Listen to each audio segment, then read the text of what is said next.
All right, so we're starting off with 6 bags of black tea, and then 4 cardamoms, and a few cloves, and then a cinnamon stick, and a few bay leaves, a spoon of turmeric powder, teaspoon actually, a pinch of nutmeg, ground nutmeg, yes, a pinch of salt, and then you put whatever milk you want. I put lactate milk. You could put almond milk, cashew milk, whole milk, I don't care. And then you stir it, put it on low medium heat, let it do its thing. It's gonna rise. Make sure you lower the heat before it rises, because then it's gonna spill all over and you don't want that. That's gonna be so messy for your kitchen, and then you're gonna have to clean it, and it's gonna be so extra.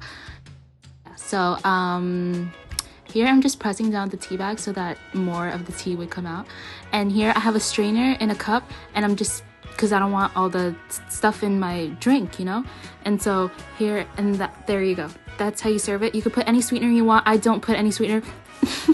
Okay, so the video stopped, but you can put any sweetener you want. I don't put any sweetener because I like the flavors as it is. You could put, I don't know. There's this natural sweetener called cane. It's like gur. Okay, never mind. Actually, forget it. Bye, guys.